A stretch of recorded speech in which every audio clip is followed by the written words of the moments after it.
One, want to stop giving all praise to Yahweh, Ba'asham, Yahushai, Ba'asham Kakadash, double honors to the apostles and the elder bishops of Great Millstone for teaching of scriptures, among other things, and salutations to all the Akyam across the earth for doing this work in sincerity and in truth. Shalom. Shalom to the sincere brothers and sisters who are at home watching the videos and do the best to please Yahweh, Ba'asham, Yahushai. So yeah, man, this video I want to go into basically, yeah, you already see it in this article. There are actually two articles. There's also another article I also want to go into that, and basically, we doing the work that the Mosai, Yahweh, Basham, Yahushai have chosen us to do, and that's talking about the evil before it comes,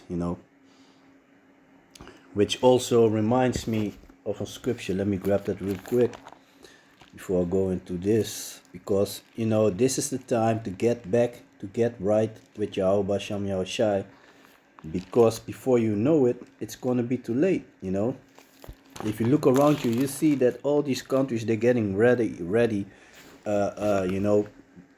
getting ready, get their army ready, and picking sides. So this is the book of Ecclesiastes, chapter 12 and verse 1. Remember now thy creator in the days of thy youth. So this doesn't talk about when you are young, but in the time when you know about Yahweh Basham Yahushai. This is time to do your best to get right with Yahweh Basham Yahushai. Don't put off from day to day, because before you know it, like in the days of Noah, you're gonna be too late. And when you're too late, it's too late. Remember now thy creator in the days of thy youth, while the evil days come not. Yeah, because shit is it's gonna be horrible on this planet, man. Horrible as never before. While the evil days come not, nor the years draw nigh, when thou shalt say, I have no pleasure in them. While the sun or the light or the moon, and it's talking about this knowledge, or the stars be not dark, because this is gonna be not darkened. Because if you go to the book of Amos, chapter 8 and 11, it talks about it, that there's going to be a time when the words of Yahweh Basham Yahushai, this knowledge, this truth, is not going to be found anymore. So this is the time to get right with Yahweh Basham Yahushai and get this knowledge. While the sun or the light or the moon or the stars be darkened, nor the clouds return after the rain. You see that? So terrible shit are in stock. So let me jump in this article from Business AM. Japan established joint operation command. Japan has established a permanent joint operation command to centralize control over the three branches of the self-defense forces. JJOC will streamline operations across multiple domains and lighten the burden on the Chief of the Joint Staff, allowing him to focus on strategic guidance. The new command structure is crucial to effectively respond to potential emergency, especially those affecting Taiwan's security. Taiwan with China, they be going on. Japan on Monday officially established a permanent Joint Operation Command (JJOC), marking a major shift in the country's defense strategy. The new command will centralize control over the three branches of the self-defense forces: ground, naval, and air forces, with the aim of streamlining operations in various areas. The establishment of JJOC is seen as crucial to effectively responding to potential emergency, particularly those affecting Taiwan's security. JJOC is based at the Ministry of Defense in Tokyo and will initially consist of 240 personnel under the leadership of Gen Kenichiro Nagumo, formerly the Vice Chief of Staff of SDF Joint Staff Office. Defense Mr. Gen Nakatani emphasized the seriousness of Japan's current security situation at the ceremony marking the establishment of the command and stressed the need for better integration within the SDF to address changing geopolitical challenges. Yeah, because all these countries, they are busy with picking sides, and like the scriptures also predict, America is losing more. America, aka Babylon the Great, is losing more allies. More and more people start to, more and more countries start to turn their back against America. The new command structure seeks to lighten the burden on the Chief of the Joint Staff, who was previously responsible for both operational oversight and strategic advice to the GGOC, will now assume operational control, allowing the Chief of the Joint Staff to focus on providing high-level strategic guidance. This shift is seen as essential for a more coordinated and effective response during crisis, given the risk of major disasters such as earthquakes and rising tensions over Taiwan, the Korean Peninsula, and the Senkaku Islands. A key aspect of the JJOC mandate is to oversee Japan's implementation of its country-side capability. Blah, blah, blah. You can check the article for yourself, Let me jump a little bit.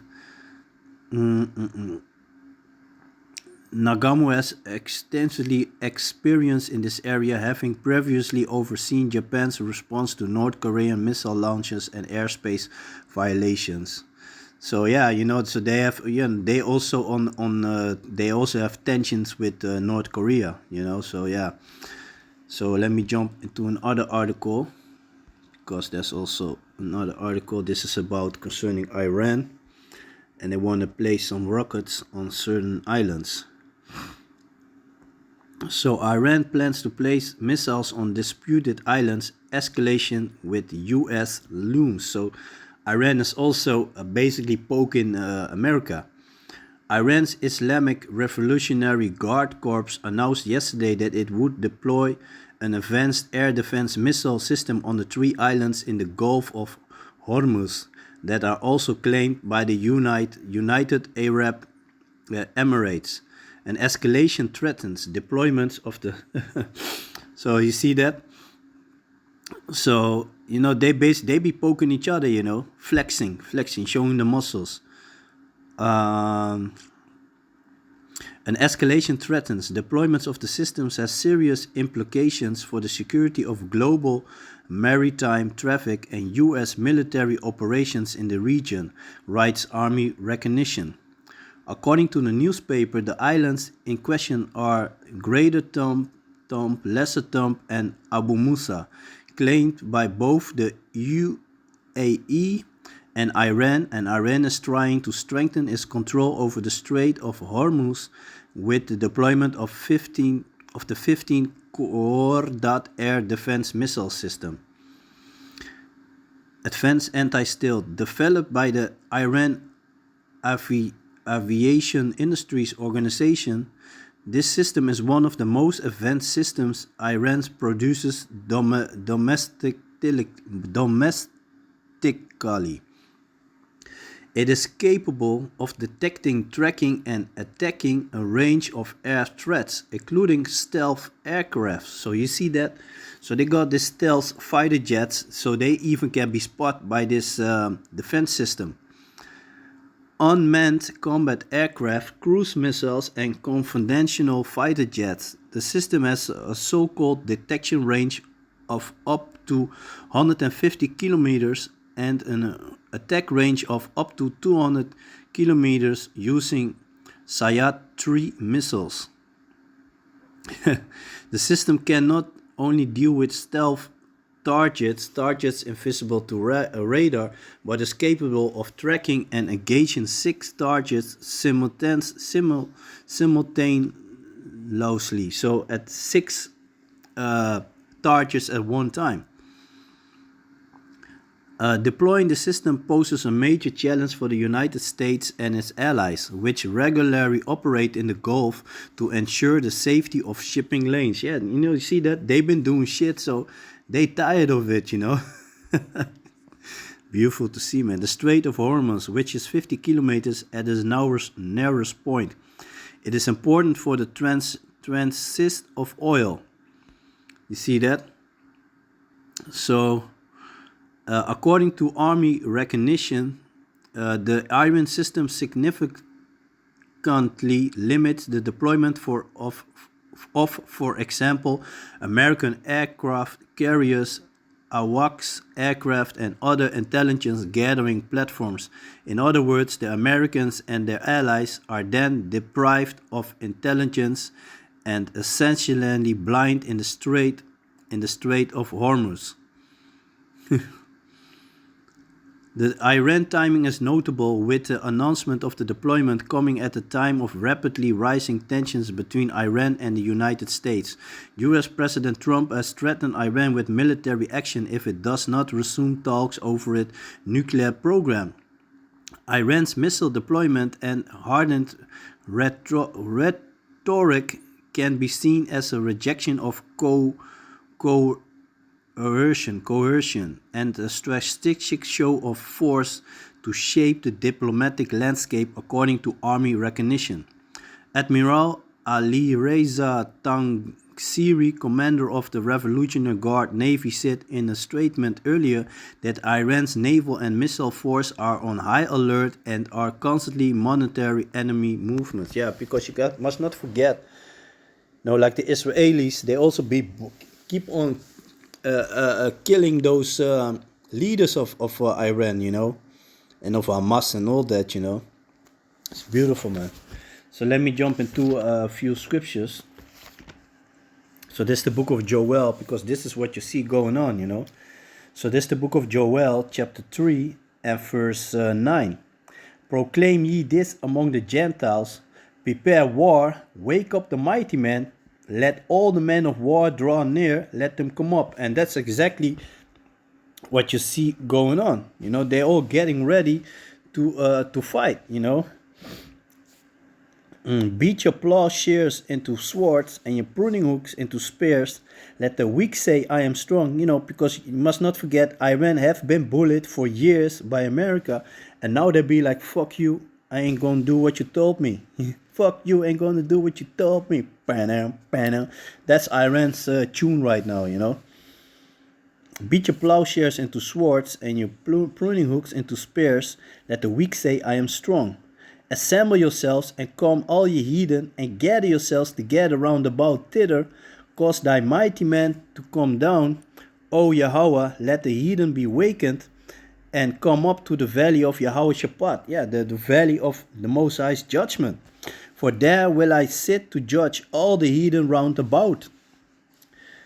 So that's exactly what you see going on right now, This is the book of Habakkuk, I will stand upon my watch and set me upon the tower, and will watch to see what he will say unto me, and what I shall answer when I am reproved. And that's what we're doing, That's what we're doing as men of the Lord. We're watching and measuring the things, filtering the events that are going on to the scriptures, so we know what time it is, and warning the people, whether they hear or forbear. And Yahweh answered me and said, write the vision and make it plain upon tables, that he may run that readeth it. And that's what we do. We read the scriptures to know the times that we're in. Like I said, we filter the events going on in the world to the scriptures. For the vision is yet for an appointed time, but at the end it shall speak and not lie. Though it tarry, wait for it, because it will surely come. It will not tarry, because it will surely come. It will not tarry. You see that? It will happen. So people, they also have all these thoughts like, oh, we're going to do this and that. Like now Trump got Putin talking with Zelensky, So people think, oh, there's going to be peace, But hey, these things need to happen. The Bible talks about the Third World War. It will happen. This is the book of Revelation, chapter 9 and verse 12. One woe is past, and behold, there come two woes more hereafter. You see that? And this is the book of Revelations, chapter 11, verse 14. The second woe is past, and behold, the third woe cometh quickly.